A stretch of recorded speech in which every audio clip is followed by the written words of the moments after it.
નમસ્તે મિત્રો. Legal advice by Hema Shukla advocate જુનાગઢની મારી યુટ્યુબ ચેનલમાં આપનું હાર્દિક સ્વાગત છે. મિત્રો, આજે આપણે જે કરી રહ્યા છીએ વિડીયો એ ખાસ કરીને જુનિયર એડવોકેટ્સ ભાઈઓ તથા બહેનો માટે છે અને બહુ અગત્યનો વિષય છે કે જુનિયર લોયર એકેડેમી. કોરોનાના સમયમાં જ્યારે બધું જ બંધ હતું અને જ્યારે ટોટલી ફ્રી હું હતી ત્યારે મને આ વિચાર આવ્યો કે આવી રીતે તો આ કેટલું લંબાશે ખબર નથી અને જ્ઞાન પણ કટાઈ જશે અને ડલ પણ બહુ થઈ જવાશે.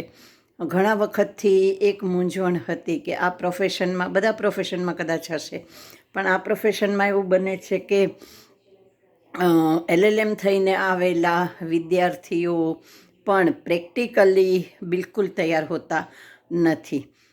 કાયદો ભણવો બહુ સહેલો છે, ઘણો સહેલો છે, પણ વકીલાત કરવી એ આખી એક જુદી વસ્તુ છે.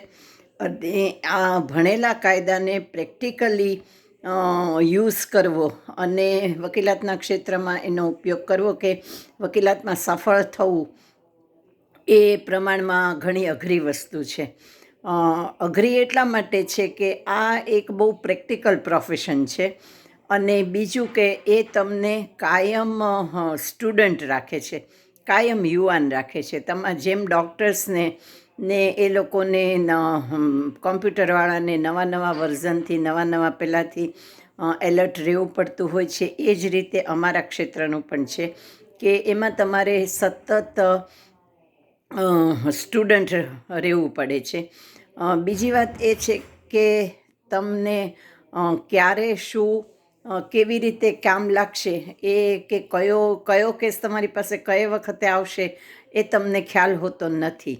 અને એટલા માટે થઈ અને તમારે જે છે તે તમારે વાંચીને તૈયાર થવાનું એવું રહેતું નથી કે એવું બહુ શક્ય થતું નથી, કારણ કે તમને ખબર જ નથી કે તમને ક્યારે શું ઉપયોગી થશે, કે તમારી પાસે ક્યારે કયો કેસ આવશે. અને એટલા માટે તમે એડવાન્સ કેસની તૈયારી કરી શકતા નથી. જે કેસ જ્યારે આવે ત્યારે જ એનું વાંચવા લખવાનું રહે છે. પરંતુ જે બહુ મહત્ત્વની વાત છે એ કોર્ટમાં એપ્લિકેબિલિટીની છે કે પહેલી વાત તો એ કે કેવી રીતે જવું, કેવી રીતનું તમારું ડ્રેસિંગ અને પ્રેઝન્ટેશન હોવું જોઈએ, પછી કેવી રીતે એનું કારણ કે તમારે બેલીફ અને પિયુનથી માંડી અને ડિસ્ટ્રિક્ટ જજીસ સુધીના સાથે હાઈકોર્ટમાં વકીલાત કરવાની હોય તો હાઈકોર્ટ જજીસ સુધીના પાસેથી કામ લેવાનું હોય છે. તો આ બધા પાસેથી ક્યાં કેવી રીતે કામ લેવું. LLM થયેલી વ્યક્તિ આવે અમારી પાસે સ્ટુડન્ટ તો પણ એને હાંસિયો પાડો, કાગળ હાંસિયો પાડ્યા વગર કોઈ દિવસ લખવાની શરૂઆત ન કરાય ત્યાંથી માંડીને શીખવવું પડતું હોય છે. અને એટલે એ બધી વસ્તુ એકદમ પ્રેક્ટિકેબિલિટીની છે, જેમાં સ્ટુડન્ટ કે નવા આવેલા જુનિયર એડવોકેટ જરાય પણ તૈયાર હોતા નથી. એ લોકોને લખવાની પ્રેક્ટિસ હોતી નથી, એટલે ડ્રાફ્ટિંગમાં એમાં પણ એને પ્રોબ્લેમ થાય છે. તો આ બધામાં જેટલા તમે તૈયાર થશો એટલું તમારી વકીલાતમાં તમને આગળ ઉપર જતાં સરળ પડશે. વાંચવાની તો એક બીજી વાત છે, અભ્યાસ તો હોવો જ જોઈએ. મેં જ્યારે વકીલાતની શરૂઆત કરી ત્યારે મને સિનિયર એડવોકેટ્સે એવું કહ્યું હતું કે એમાં સિવિલ પ્રોસિજર કોડ છે ને એ ગીતાજીની જેમ ઓશિકે રાખવાનો અને રોજ ઓછામાં ઓછા 2 થી 4 પાના સિવિલ પ્રોસિજર કોડના ખબર પડે કે ન પડે પણ તો પણ વાંચી જવાના. જોકે અમારી શરૂઆત, મારી વકીલાતને 43 વર્ષ થયા.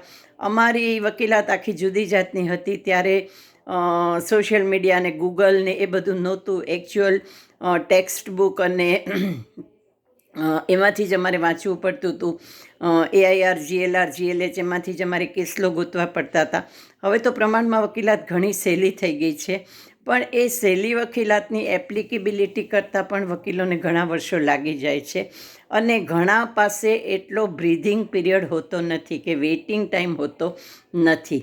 એને ઘરમાં મદદ કરવાની હોય છે, ઘર ચલાવવાનું હોતું હોય છે, તરત કમાવાનું હોતું હોય છે.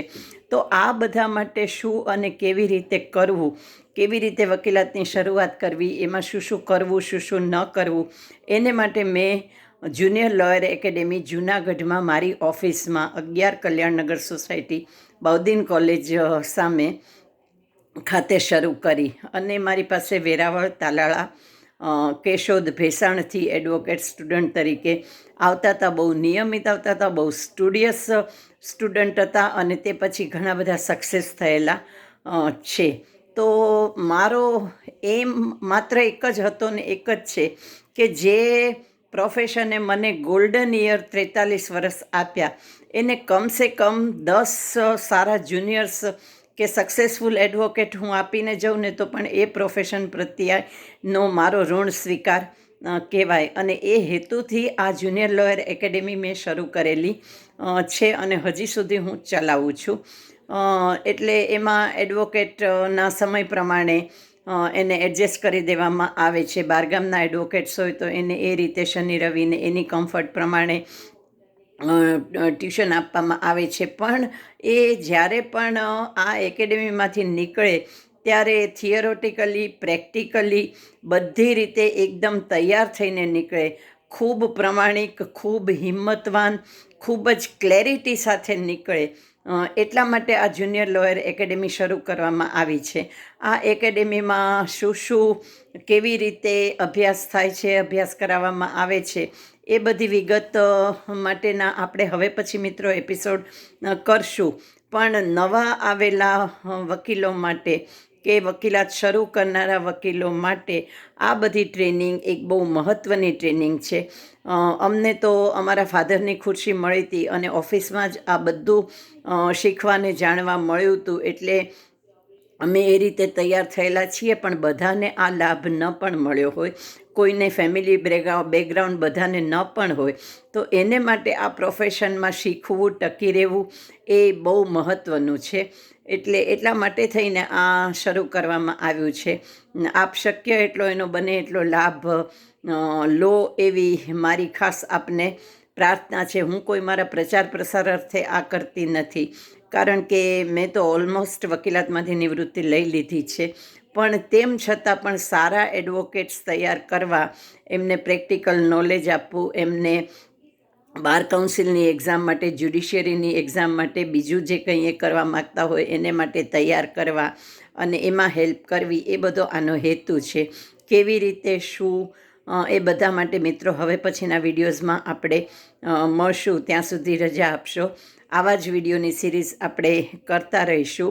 આપને આ અંગે કંઈ પણ જો ઇન્ક્વાયરી હોય તો આપ મારો કોન્ટેક્ટ કરી શકો છો. મારો મોબાઈલ નંબર છે 9428014823, 9428014823. હેમા શુક્લ એડવોકેટ, 11 કલ્યાણનગર સોસાયટી, બૌદ્દીન કોલેજ સામે, જુનાગઢ. આપને આ વિડીયો ઉપયોગી લાગ્યો હોય તો please like, share and subscribe it also. Thank you very much. પાછા ફરીથી મળશું. Thank you. જય હાટકેશ. Good day.